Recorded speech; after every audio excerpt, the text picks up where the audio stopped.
Welcome back. Today we are reading chapter 17 of The Turn of the Screw by Henry James.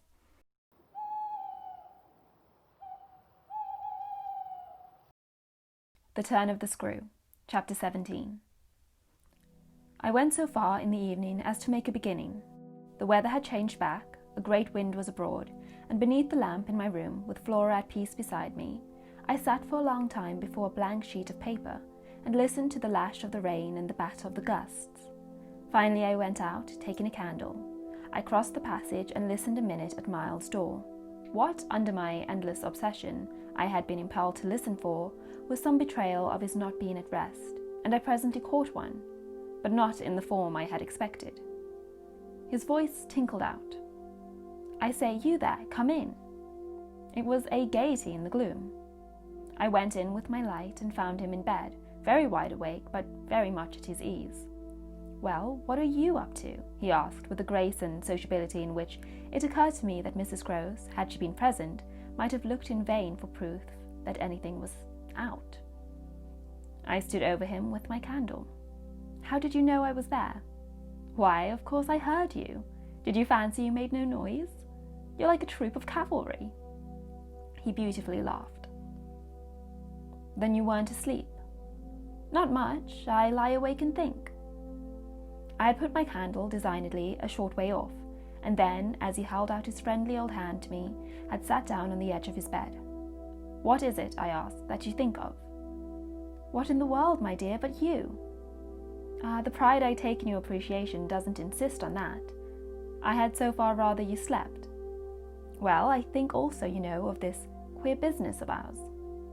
I marked the coolness of his firm little hand. "Of what queer business, Miles?" "Why, the way you bring me up, and all the rest." I fairly held my breath a minute, and even from my glimmering taper, there was a light enough to show how he smiled up at me from his pillow. "What do you mean by all the rest?" "Oh, you know.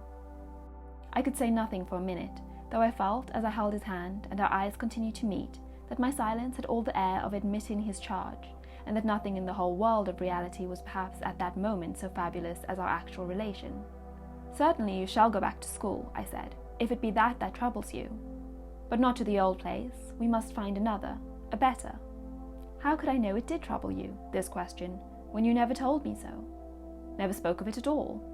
His clear, listening face, framed in its smooth whiteness, made him for the minute as appealing as some wistful patient in a children's hospital, and I would have given, as the resemblance came to me, all I possessed on earth, really to be the nurse or the sister of charity who might have helped to cure him. Well, even as it was, I perhaps might help. "Do you know you've never said a word to me about your school? I mean the old one. Never mentioned it in any way." He seemed to wonder. He smiled with the same loveliness, but he clearly gained time. He waited. He called for guidance. "Haven't I?" It wasn't for me to help him. It was for the thing I had met. Something in his tone and the expression of his face, as I got this from him, set my heart aching with such a pang as it had never known.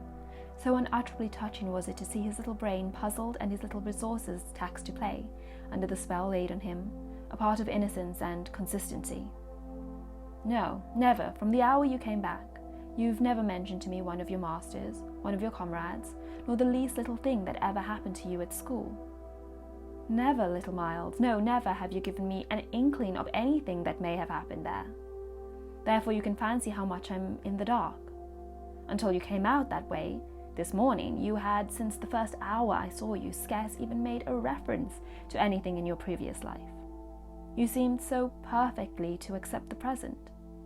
It was extraordinary how my absolute conviction of his secret precocity, or whatever I might call the poison of an influence that I dared but half to phrase, made him, in spite of the faint breath of his inward trouble, appear as accessible as an older person, imposed him almost as an intellectual equal. "I thought you wanted to go on as you are." It struck me that at this he faintly coloured. He gave, at any rate, like a convalescent, slightly fatigued, a languid shake of his head. I don't. I want to get away." "You're tired of Bly?" "Oh, no, I like Bly." "Well then." "Oh, you know what a boy wants." I felt that I didn't know so well as Miles, and I took temporary refuge. You want to go to your uncle? Again at this, with his sweet, ironic face, he made a movement on the pillow. You can't get off with that. I was silent a little, and it was I now, I think, who changed colour.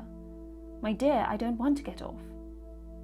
You can't, even if you do. You can't. He lay beautifully staring. My uncle must come down, and you must completely settle things. If we do, I returned with some spirit, you may be sure it will be to take you quite away. Well, you don't understand that that's exactly what I'm looking for. You'll have to tell him about the way you've let it all drop. You'll have to tell him a tremendous lot. The exultation with which he uttered this helped me somehow, for the instant, to meet him rather more. And how much will you, Miles, have to tell him? There are things he'll ask you. He turned it over. Very likely, but what things? The things you've never told me. To make up his mind what to do with you. He can't send you back. Oh, I don't want to go back, he broke in. I wanted Newfield. He said it with the admirable serenity, with positive, unimpeachable gaiety, and doubtless it was that very note that most evoked for me the poignancy, the unnatural childish tragedy of his probable reappearance at the end of 3 months, with all this bravado and still more dishonour. It overwhelmed me now that I should never be able to bear that, and it made me let myself go. I threw myself upon him, and in the tenderness of my pity I embraced him. Dear little Miles, dear little Miles. My face was close to his, and he let me kiss him, simply taking it with indulgent good humour. Well, old lady? Is there nothing at all that you want to tell me? He turned off a little, facing round toward the wall and holding up his hand to look at as one had seen sick children look. I told you this morning. Oh, I was sorry for him. That you just want me not to worry you. He looked round at me now, as if in recognition of my understanding him, then ever so gently. To let me alone, he replied. There was even a singular little dignity in it, something that made me release him yet, when I had slowly risen, linger beside him. God knows I never wished to harass him, but I felt that merely at this, to turn my back on him, was to abandon, or to put it more truly, to lose him. I've just begun a letter to your uncle, I said. Well then, finish it. I waited a minute. What happened before? He gazed up at me again. Before what? Before you came back, and before you went away. For some time he was silent, but he continued to meet my eyes. What happened?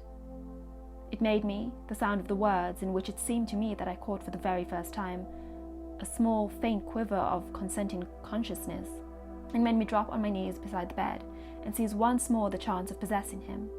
Dear little Miles, if you knew how I want to help you. It's only that, it's nothing but that, and I'd rather die than give you a pain or do you a wrong. I'd rather die than hurt a hair of you, dear little Miles. Oh, I brought it out now, even if I should go too far. I just want you to help me to save you. But I knew in a moment after this that I had gone too far. The answer to my appeal was instantaneous, but it came in the form of an extraordinary blast and chill, a gust of frozen air, and a shake of the room as great as if, in the wild wind, the casement had crashed in. The boy gave a loud, high shriek, which, lost in the rest of the shock of sound, might have seemed indistinctly, though I was so close to him, a note either of jubilation or of terror. I jumped to my feet again and was conscious of darkness. So for a moment we remained, while I stared about me and saw that the drawn curtains were unstirred and the window tight. Why, the candle's out, I then cried. It was I who blew it, dear, said Miles. Ooh. And that is the end of chapter 17. Anyway, if you enjoyed that, please like this video and subscribe to the channel. And tomorrow, chapter 18 will be released. See you then!